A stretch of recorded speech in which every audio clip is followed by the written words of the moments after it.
할렐루야 사랑교회, 우리 주 예수 그리스도 이름으로 인사를 드립니다. I bring you greetings from Grace Community Church in Fulton, Maryland. Last February, we had 오정현 목사님 to us to preach. 너무 은혜가 받았습니다. You are quite the hit here, Reverend O, and we hope that you'll come back again to be with us. It's a joy to be with you today on this revival week after Easter. My heart is so encouraged to know that you are gathered together for this week because you believe that Jesus is alive. I want to start today by telling you the story of Florence Chadwick. She was an amazing swimmer. In fact, she was the first woman to swim across the English Channel both ways. In 1952, Florence Chadwick decided that she was going to swim from Catalina Island off the coast of California and make that swim across the channel. It was only a little bit longer than the English Channel. It was about 42 kilometers. So she started out, and her mother was in a boat alongside her, and they were just traveling together. She was being encouraged, and 15 hours into the swim, a deep and heavy fog set in over the ocean. Florence Chadwick began to lose her way. She began to not see where she was going, and only an hour after that fog set in, she gave up. She quit. News broadcasters were very confused. They wondered and they were curious about why she would surrender so easily. In fact, the most tragic thing was that she stopped only 1.5 kilometers from the shore. Florence's response was that if I could have just seen the shore, I would have made it. 2 months later, she came back and she completed that swim, even with fog, because she had a vision of the shore. What is your vision for life? How are you living today? There's a lot of fog in the world we live in, isn't there? Political worries, economic uncertainties, the generational challenges that I know are on everyone's minds and thoughts. Many of you are going through family hardships. Maybe you're battling a sickness or an illness. You are in a fog and you are having trouble seeing. Maybe even that's why you're here this week. I pray that God would give you vision for how to live meaningfully and purposefully in this short time we have on this earth. This morning, I want to take you to a portion of the Bible that speaks to the fog of life. In fact, the overall message of the book is how to live in a life that is unpredictable and temporary. One of the Hebrew words that repeats through Ecclesiastes is the Hebrew word hevel. Hevel. It's actually in the opening and closing of the book in chapters 1, verse 2 and 12, verse 8. In Korean, it reads, 전도자가 가로되 헛되고 헛되며 헛되고 헛되니 모든 것이 헛되도다. In your Korean Bible, hevel in Hebrew is translated 헛되. The Hebrew word actually has a slightly different meaning though. It's the idea of mist, 습기. It means something temporary, here today, gone tomorrow. Life is hevel, the writer says.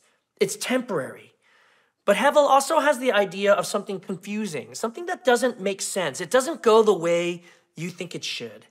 Have you ever experienced that in life? For instance, the writer of Ecclesiastes, he observes, a righteous person suffers while a wicked person prospers. Or a wise, skillful worker dies and then has to leave all of his work to someone who is not wise and didn't earn it. These kinds of mysteries are what make life hevel. In chapter 4 that we're going to look at this morning, he has some more observations. In fact, look at it with me in Ecclesiastes chapter 4, verses 1 to 3. He says, again, I observed all the acts of oppression being done under the sun. Look at the tears of those who are oppressed. They have no one to comfort them. Power is with those who oppress them. They have no one to comfort them. So I commended the dead who have already died more than the living who are still alive.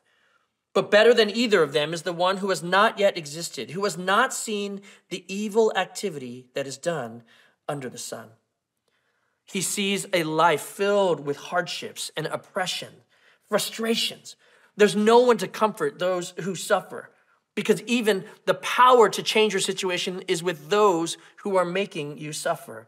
His observation is that life is hard. It's not less hard for the believer in Jesus Christ. We don't get to escape the hardships. In fact, keep reading with me in Ecclesiastes 4:7-12.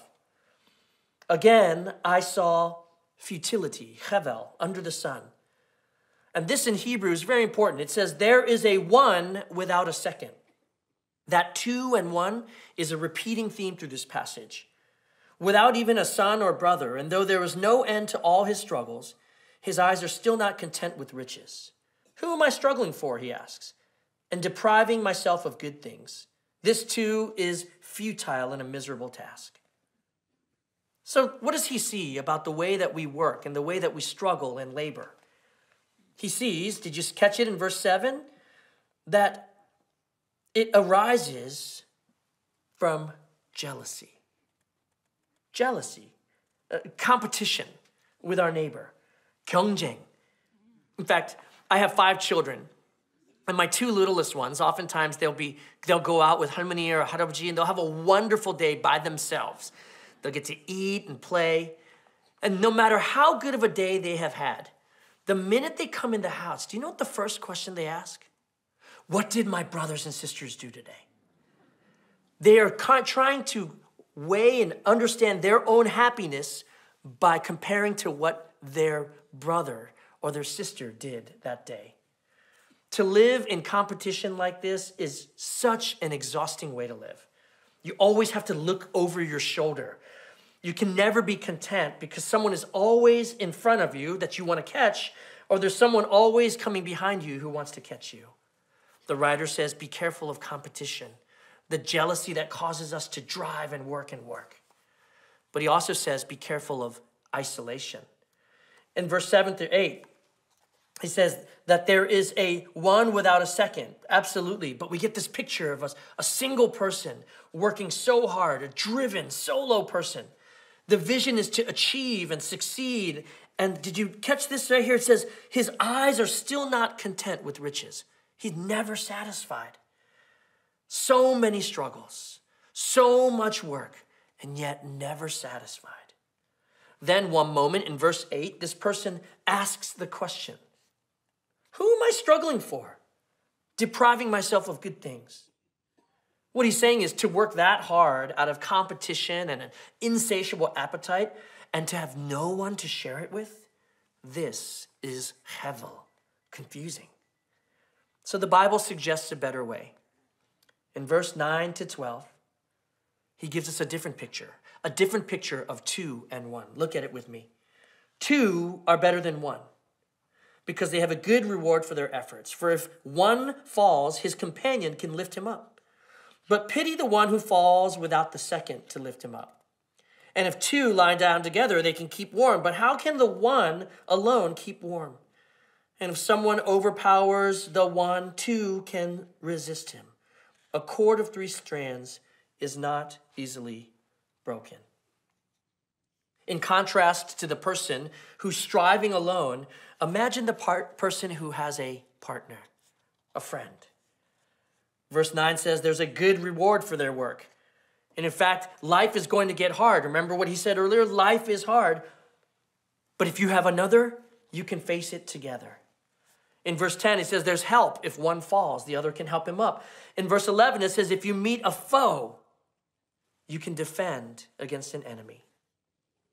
Isn't it interesting that we live in a world where we have all of these devices, all of these phones that keep us more connected than ever, but loneliness is an epidemic. We are facing a loneliness like we've never faced before. And here the Word of God tells us 2 are better than 1. Let me ask you, how do you want to live? Do you want to live in competition and jealousy or in community? There's an African proverb. It says this, if you want to go fast, go by yourself. But if you want to go far, go together. So as I close, how can we live this way? I want to give you 2 thoughts. One of the first things, if we really want to live in our work and in our loving one another in meaningful ways in the midst of a life that is hard and uncertain, the first thing we have to do is learn to live in the cycle of grace. What do I mean by that? You see, in English, we have a word for somebody who can't stop working. We call them a workaholic. That idea has the idea of somebody who is addicted to work, a 중독 to their work. Actually, though, workaholics are not addicted to their work. They are addicted to the success that their work promises and achieves, the approval, the recognition. And there's actually a cycle to this. You see, we start working and we get our identity from our work. And that causes us to drive to be successful so that we can get acceptance and approval from the people who are seeing what we have achieved. The challenge with this is that no matter how big your achievement, over time people forget. They forget how great you are. And so you have to work harder to reestablish a stronger identity for more approval and success. And you have to go again and again and again and again. See, at the core of our addiction to success is our desire for approval. And when we seek it from our work, we have to keep going and going and going because our approval is hevel, temporary. The gospel of Jesus Christ calls us into a different cycle, a new one, because of what Jesus did for us. So you see, he died on the cross for all of our sins, the very reasons why we didn't deserve acceptance or approval to begin with. And when we put our trust in him, God gives us the approval that Jesus has earned for us. It's transferred to you and to me. So we start out our work with approval that comes from what God has done for us. When we have the approval from the love of God, what it does is it causes us to be dependent upon God, for God to give us his mercy, his wisdom for the work that we have to do. We get our identity from being a son, a daughter of God, not an employee of God. And that causes us to work hard, to work faithfully, to work diligently. And out of that work comes fruitfulness. And from the fruitfulness reminds us of the love that God has for us, our approval, and the cycle begins again. We don't have to be in competition with others because God provides for us and motivates our hard work. And that allows us to live as redwoods. Do you know what a redwood tree is? California is famous for redwood trees. They are massive trees. They can grow to over 100 meters high over hundreds of years. And the crazy thing is that as high as those trees are, their roots are very shallow, only about 1.5 meters deep. So how do they stand so tall, even when the winds and the storms come, and not fall over with such shallow roots? Well, it's because you will never find redwood trees growing alone. They always grow in groves or clusters. And the reason is because those shallow roots, they intertwine. They are interconnected. In fact, they overlap so much that it becomes one giant root system that holds them all up together. This gives them a strong base when life is hard. How about you? Who are your roots intertwined with? Life is hard. We were not meant to walk it alone. If you want to see through the fog of life, look around. Who are the people of God that he has brought into your life to know him? Living, laboring, not out of competition, but companionship, in relationship, in friendship.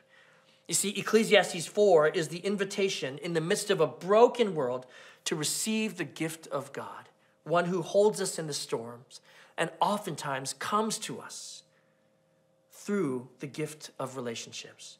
There's so many times in my own life where I've experienced the deep love of Jesus, not alone, but through the timely encouragements of friends, the tender presence of my wife, not alone, but in community. This is why we need the church. This is why we need each other. So 사랑교회, may you live in and work in the cycle of grace. There are so many challenges ahead of all of us as we live in this world. May God raise up and send laborers into all areas of business and employment who work from approval from God, not for approval. May God give to Sarang Church the grace to cultivate deep relationships, friendships. In fact, pray for such friendships and relationships. Are you lonely today? Pray that God would send to you a godly man or woman who would be able to walk alongside you as you pursue Jesus. You don't need a lot of these kind of friendships. You just need one or two. And as you ask God for this, look for his answer. In fact, look to be the answer to somebody else. May God raise up at Sarang Church a forest of redwoods who are united by their love for Jesus and their love for one another, not in competition, 경쟁, but in deep fellowship, 교제, for the purpose and the mission of the glory of God. The Lord's blessing upon you today.